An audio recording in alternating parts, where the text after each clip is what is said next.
What is going on, everyone? It is Matt here, and you are listening to another episode of Composer Code, the podcast dedicated to cracking the code on what it takes to become a successful video game composer. Today, I had the pleasure of speaking with James Landino. The way I got connected with James was actually pretty cool. He sent out a tweet basically offering his advice, expertise to anybody who wanted to break into the industry.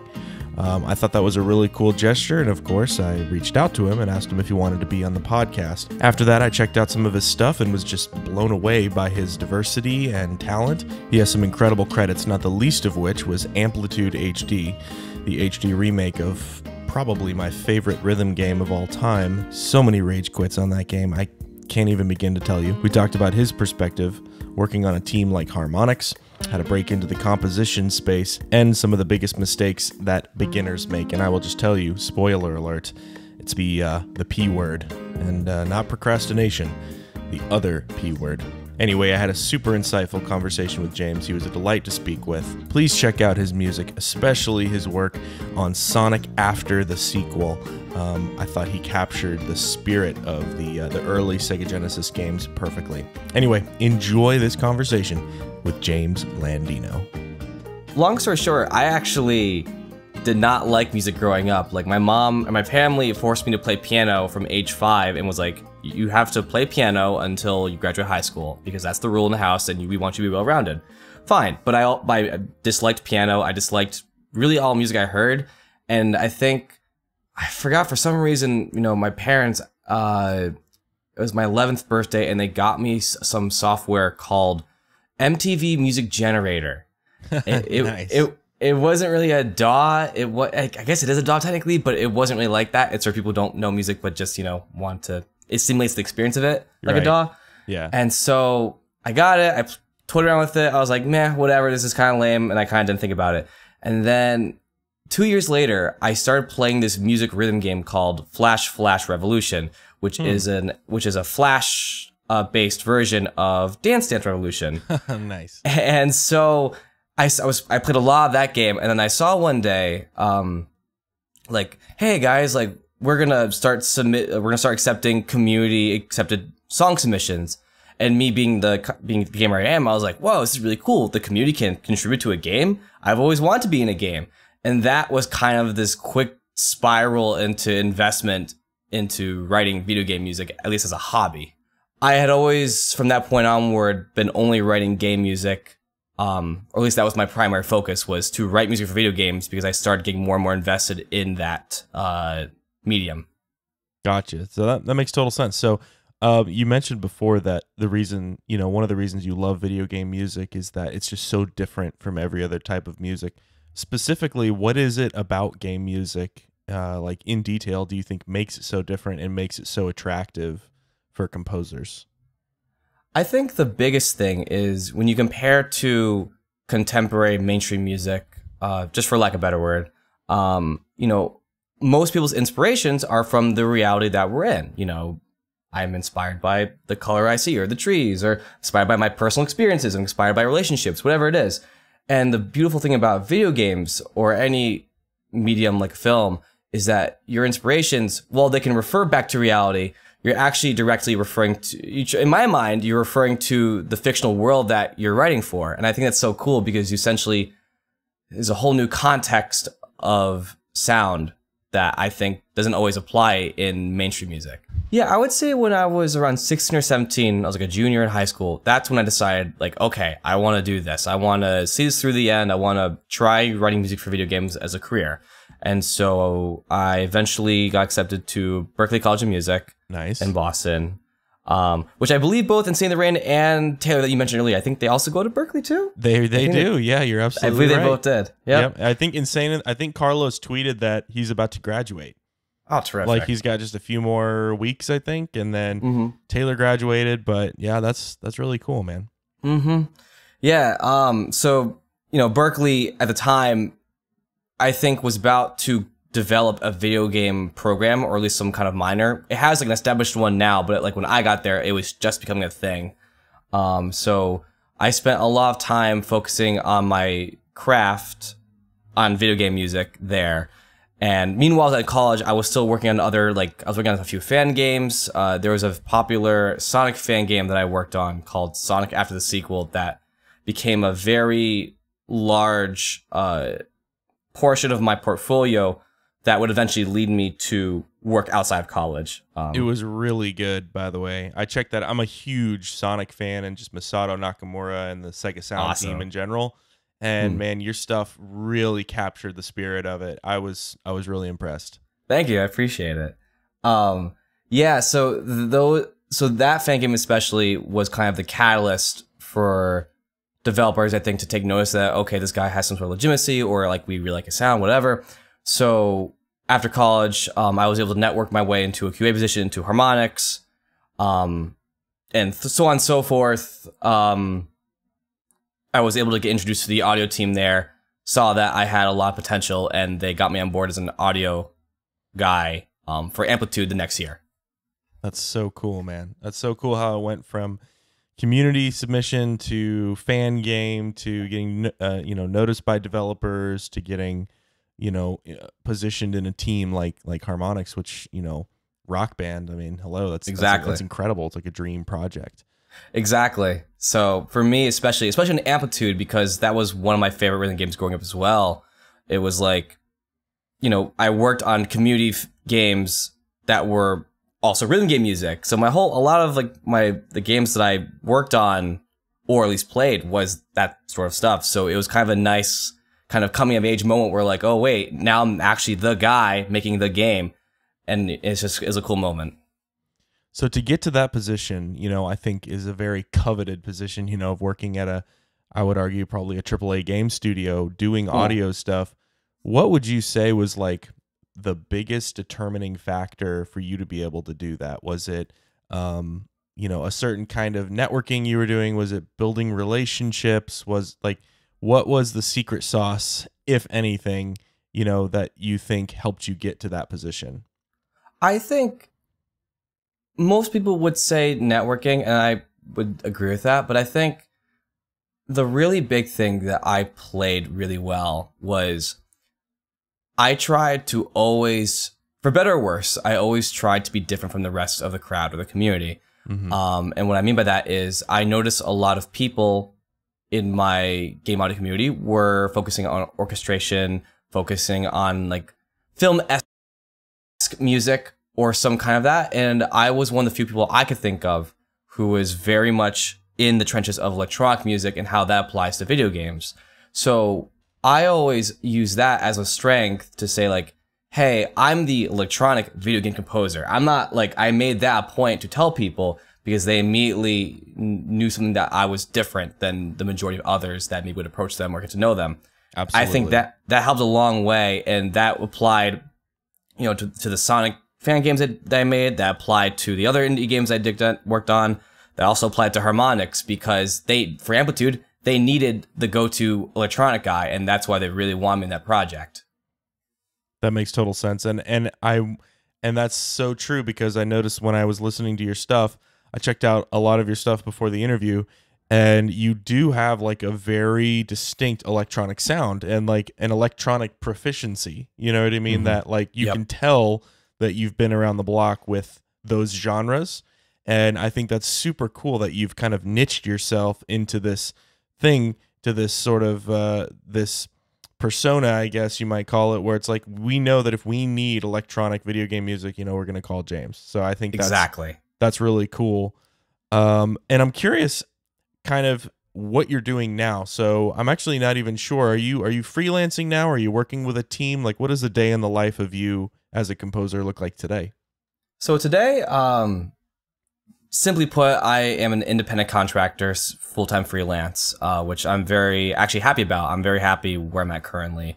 So I'm working on, I would say, give or take 10 or so different indie projects at this current time, ranging from, small scale, little, one-track beats to bigger projects that would be like, 10, 20 songs for like a mid-tier budget sort of thing. So it's a nice spectrum. I'm having a lot of fun working on different kinds of projects. I wish I could talk about them more, but I can't, unfortunately. Yeah, totally understand NDAs. But But yeah, so I'm in now this cool position where, and I'm not just a composer at this point, because at the same time after college, I had been developing a live stage persona or brand, so to speak, as a DJ that remixes video game music as well.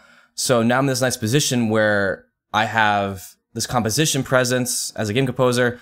I have this live presence as a performer, but it's all under the same umbrella of electronic music and video games. That is so cool, man. That is really, really cool. Like it's really a diversification of not only brands, but also I imagine income, you know, because you have certain income that probably comes from the live DJ set, and then you have certain income that comes from the compositions. Exactly. I think a lot of people listening to this, and myself included, I mean, my dream right now is to be really in your position of being the independent contractor, the freelancer, working on different projects, indie projects of all shapes and sizes. What are some tips, some general pieces of advice that maybe you could offer to me or others like me who want to be in your position, maybe to avoid some of the mistakes you made early on, or just like keys to success to being a freelancer? Because I've heard it can be tough. You know, being a freelancer, you got to be a hustler. So I'm curious what advice you have, if any, to those who might want to aspire to be like in your position.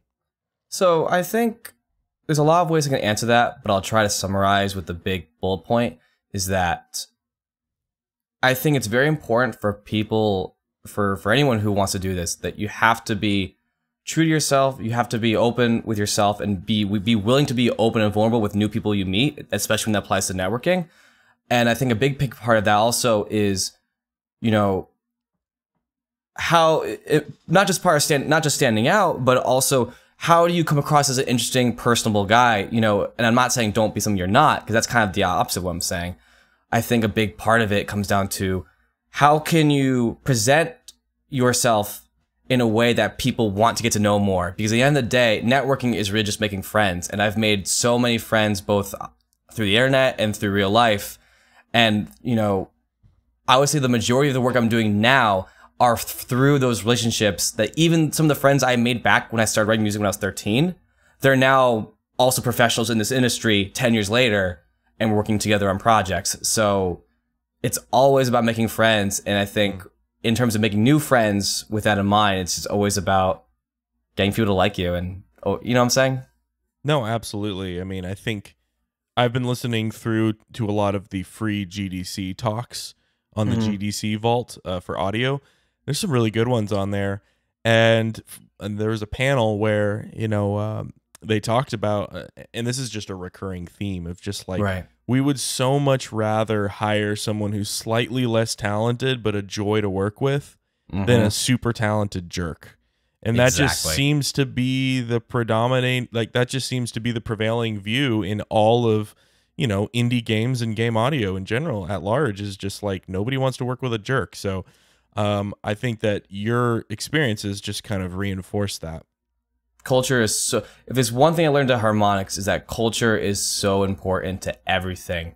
Because if you're on a team of people and there's one or two people who just don't really fit with the vibe of the rest of the team, it can really put a damper on not just your day-to-day experiences, but just also the development of a project.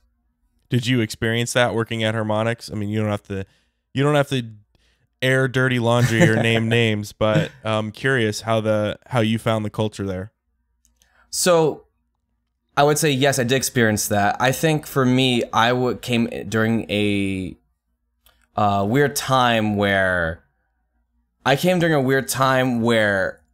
Rock Band was starting to kind of fizzle out in terms of its popularity. So I got there right when they started having layoffs one after another. I think I went through like 5 or 6 layoffs before I was hit personally.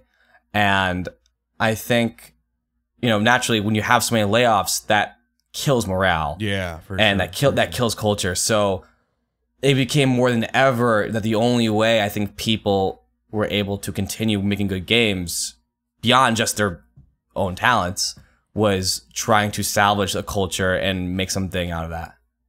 You know, what are some ways that you kind of like landed on your feet after that happened? I imagine it's a lot of sort of the side projects that you had going on, but I'm curious, kind of how you bounced back from that. You know, because that could be a big shock, and that can really put some people out, you know, if you don't have a backup plan. And that's kind of the thing, because I bounced back kind of immediately, because I kind of knew going into Harmonix, just from all the homework I've done with the game industry, that probability wise, I'm going to get laid off for, you know, X reason. So I knew that my time was numbered theoretically. So I saved up a lot of money as much as I could during my time there. I continued to work as many projects. I tried to be a freelancer while at Harmonix, which, you know, can be very dangerous and burn yourself out. But in the long run, it was worth it because it gave me such a platform to easily transition into this lifestyle that maybe if I hadn't done that, I might be in much more trouble.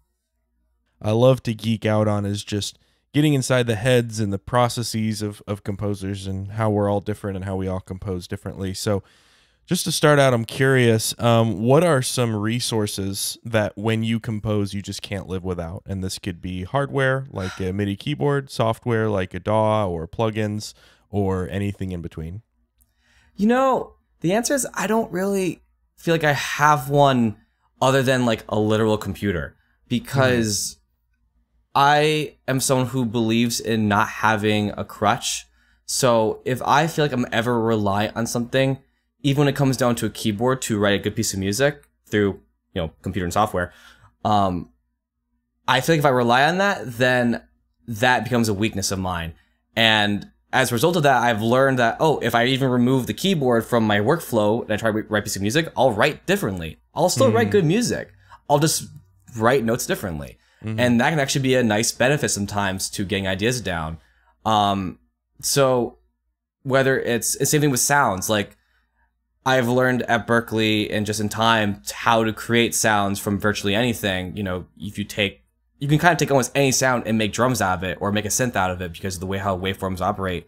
So in my heart, you know, I always believe that if you strip away everything other than the computer, I think I could still write good music if I put my mind to it. Yeah, absolutely. I think another thing that I've heard as I've interviewed composers is that the technique is always better than the tools. You know, you can, you know, if you want to write good music, you'll write good music no matter which DAW you have or which sample library you use or anything like that. I think I saw when we had actually begun our chat and we were sorting through our technical difficulties that you had Reaper open. Is that correct? I did have Reaper open. Okay, because I have actually been hearing a lot of really good things about it, and I, for a number of reasons, am actually having to switch to PC, and so I am going to set up Reaper. So I'm curious, what made you choose Reaper? Because I've actually been geeking out on it lately and kind of reading about it, and it looks like a really powerful DAW. So I'm curious, what made you choose that over, you know, all the others? So actually, I apologize because I actually don't use Reaper. My Reaper is essentially just a very quick video or audio editing tool that I use at this point, and for getting a recording up, that's what I use. But these days I'm using Ableton because electronic production is the ideal software for that. Yeah, but I've used Reaper. But I've used Reaper in the past. I've used virtually everything under the sun at one point for software, Reaper is great. It's very powerful, especially when it comes to third-party, you know, open source tools. A lot of my friends who use Reaper are very deep into that stuff and really personalize their own DAW, like the way how they want to maximize their workflow. For me, whenever I do sound design, I'll use Reaper because I think, aside from Pro Tools, I think it's the bar none the best audio editing for that context. Well, that's awesome. Well, I'm definitely looking forward to digging into it, and I've used Ableton as well, and Ableton is fantastic, and it's really unparalleled when it comes to electronic music. And I mean, I saw a poll recently. I don't know if it was Sound on Sound or some website did an updated poll, and more people are switching to Ableton. Not just electronic musicians, but a lot of composers, producers, art, and sound designers are switching to Ableton. So I think that's super interesting, especially on the you know, in the aftermath of the new release of 10. I would suspect that I think people are switching, but I also would like to believe that it's because kind of back to an earlier point about, new generation of composers, there's just so many more electronic producers that you find out in interviews they were heavily inspired by game music when it comes to their dance music. And I think that is becoming a bigger reason of electronic producers using that now as a gate. They're basically becoming a gateway. They're going from electronic music now into game audio. And a lot of my friends who are producers are slowly going into that direction, which I think is really cool. How do you typically start? How do you get your creative juices flowing? Like, how do you get inspiration going? Can you walk me through your process? Sure. Well, in terms of the framework, the very first thing I do is set up markers. I do not like to start writing any music until I know where my song starts, where does it end, like how long is the song. I like to fill out like sections even, so I know, okay, before I write anything, I know I want an intro that's 8 bars. I know I want a verse that's 16 bars, so on and so forth. Because nothing sucks more, for me at least, than not knowing what to write next. And if I know I have this section, and I can change it later because it's just markers, at least I know what I have a plan. There is a plan to do something. Yeah. So the first thing is always asking the developer, how long do you want the song to be ideally? Usually they'll say, oh, it's 2 minutes or 3 minutes or whatever. But if I have full control over that length and it's up to me, I try to aim for the 2 to 3 minute mark. I really don't like to go over, honestly, I don't like to go into 4 minute territory because I like my compositional style is I like to have lots of different ideas, and I don't want things to ever feel repetitive, or at least I'm padding out for time. So gotcha. So for me, it's always like, okay, here's my 3 minute mark, and it's kind of just kind of like a block puzzle of like, well, if I make this 8 bars, then that has to make this 16 bars, or else I'll go too long. It's a balance. Yeah, it's like a balance sheet. That's really cool. That's really interesting, and that's strangely comforting, when I think about composing that way, because it can be very intimidating when you just sort of write straight ahead, so to speak, without actually with no end in sight. Oh yeah. That can be kind of scary. So I think that's a great tip, and I might actually try that next time. So anyway, so you set up your markers, and what do you usually do next?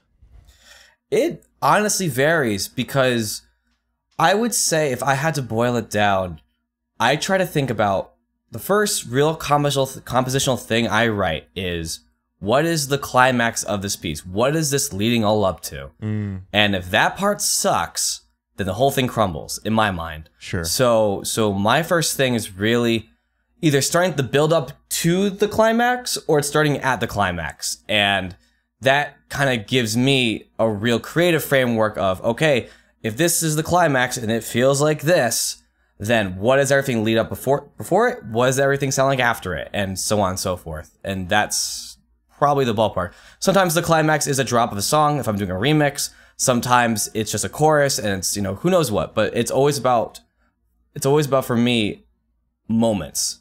And I want the moments that I care about to also make the listener care about. Do you have any particular synths or tools that you're super comfortable with that you kind of reach for first whenever you're starting a track? Yeah, I pretty much abuse Serum. I think it's an incredible wavetable synth and it has a lot of diversity. That's pretty much the only musical synth that I use. And then in terms of effects, it's a wide variety of things. And not a wide variety of things, because I have little problem using stock Ableton compressor. I have no problem, using like EQ8. That's all fine with me because I can get the sound good anyway. Yeah. Yeah. There's those little things here and there too that help along the way, but for the most part, the constant is pretty much Serum. So, in your workflow, how much of your work would you say is composition, like pure composition in the strict sense? Sound design, because I know that's a huge factor in electronic music, arrangement and mixing. Like what's usually the breakdown? Where do you find yourself spending the most time when you're creating your tracks? I think so. It's a weird question to answer because in my mind, especially in electronic music, sound design and composition are kind of one the same, because a good sound used horribly is a horrible sound. Sure. Yeah. So, absolutely. When someone says, "Oh, this is a terrible sound," I think that's just because you didn't find the right context of how to write with it. So, that's kind of a cheating answer for you. But I think ultimately, I am primarily composition focused, but I always want to make sure that whatever sound design I do, that it is unique to the track and gives it life, because I always want someone, at some point in the song, I want someone to feel like, oh, that was a cool sound. Because at least then there's just something about that stands out and just gives someone an impression. I don't want them to think like, oh yeah, it's a standard track with the standard ensemble of instruments that you always are here to expect. I don't like that. So switching gears a little bit to kind of the fundamentals of composition and sort of how you've got to the point you are today as a composer. If a hypothetical question, if someone gave you $1 million to train someone on how to compose music in 1 month, so you had all this time and all the resources at your disposal to take maybe a beginner and take them to the point of a competent composer, what would you teach them? Where would you start? You know, how would you teach someone to compose music? First thing I would do, and it may not be the most maximizing of $1 million, but honestly, I would sit down with the student and I would train their ear. I would sit them at a piano and I'd say, all right, let's start listening to the piano. Like, without looking, I want you to tell me what note this is. I want you to tell me what chord this is. Or, all right, we're going to pull up a synth and I'm going to tell you this waveform. What is this synth? What is the waveform of the synth? And eventually to a point where someone's ears are so good that when they can think of something, they can create it. Yeah. I think that's the secret to being a good creator, because every story I've heard of a creator is, oh, I have this great idea and then I try to make it and it sounds awful. And it's not because it's an awful idea, it's because you may not know the answer nor the skill to create the idea yet. And that is something I always never want to happen to me. And when I do, I always want to find that answer. So I think the ears are the most important thing for any creator, period. And that's so interesting because I've heard people say ear training, ear training, ear training. But usually what they mean is kind of the first thing you said, just like identifying intervals and identifying certain chord relationships and cadences and stuff like that. But I thought it was so cool that you said also synths. So like, is this a sawtooth wave? Is this a sine wave? You know, that sort of thing. Because I think as you move into your genre or the genre of music you like making, it's super important to know the difference between a square wave and a pulse wave and, you know, what an LFO does and all that stuff, because that's like a whole new layer of composition. So I think it's really cool to think about training your ear in synthesis. In some ways, I would argue it's even more important than maybe actual notes, because, you know, if you're working in a DAW, you're working with digital sound. And I would think that any composer working in digital sound needs to understand digital sound. Even if you know, oh, that's a sample, even if you know that's a violin sound, I think someone should be able to recognize with enough skill, oh, that violin is using, or not using this sample library, but I understand this is from a sampler. I understand maybe, oh, I can hear like the round robin, I can hear the way it's looped or whatever it is. You know, maybe a sample's a bad way of looking at it, but you know, everything is made up of these digital theoretical waveforms, sure. and when you really break it down, and so having a really good grasp on that just puts you leaps and bounds. You don't even think about notes anymore. You think about sounds. Sure, for sure. Back to the hypothetical scenario, what do you think you would do next after the ear training? After ear training, I think then once you have a good grasp of ears, then I probably would go to composition. And I think the best way of looking at it is based on the music that person likes or listens to. I want them, we're going to sit down and listen to their favorite music.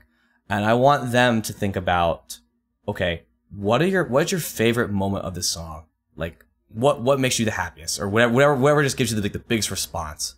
Okay, then we'll listen to another song, do the same thing, and then essentially what you end up with over time is you have just a kind of a library or collection of little moments that are like your favorite, and we take those moments and then we try to recreate them, and basically that, in my mind, becomes an artist's sound, because if you know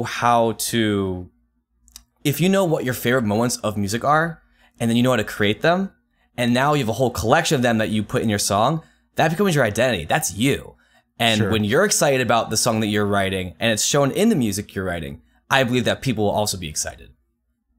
So I'm curious, what's one thing that you've seen novices or beginner composers focus on that's a waste of time? And I definitely think you've been in the industry long enough to be seasoned, I would say, enough to sort of look at some of the beginner composers and the novices and sort of see some of maybe the bad habits or the things they focus on that's not really what they should be focusing on. Have you seen that at all? I think the biggest one, if I had to pick one, is composers. Actually, no. If I had to pick one, I think the biggest one is composers stress about writing the perfect song and not finishing something because they want to write the perfect song. Gotcha. I think it takes practice to learn how to finish a song. I think it takes practice to learn how to finish songs that maybe you're not even that fond of. Sure. So I think that's the biggest thing for any composer that's starting out, that they should learn how to finish songs and get over the idea that they need to make a perfect song. For aspiring composers who haven't gotten their first gig, they're trying to get over that hump of the first gig. What's some advice you would lend to them for nailing that first gig and hopefully getting their foot in the door in game audio? I think in terms of just getting that first gig, I think it all comes down. I think the best way of doing it is honestly getting involved in a community of a game that you like. One that at least allows for, community interaction, whether it's through mods or fan games, or if they have like a community component, because that, I think, is the easiest way to get into an opportunity.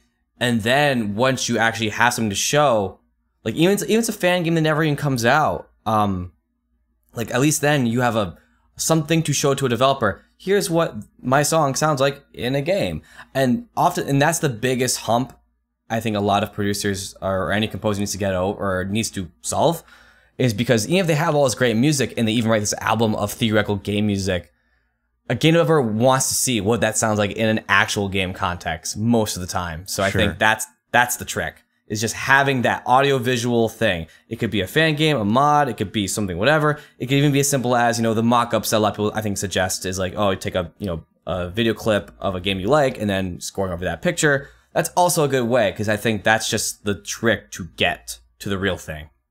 Gotcha. Awesome, man. Well, I really appreciate all the insight that you've shared. I think that there have been some really, really incredible takeaways that anyone who listens to this is going to take away. And I think that yeah, man, you've offered a lot of value here, so I really appreciate it. Just to close this out, if people want to learn more about you and listen to your music, what's the best place for them to do that? I think the best place to check me out is either on Spotify for my remixes or original dance music. You can always go to SoundCloud to find other originals there.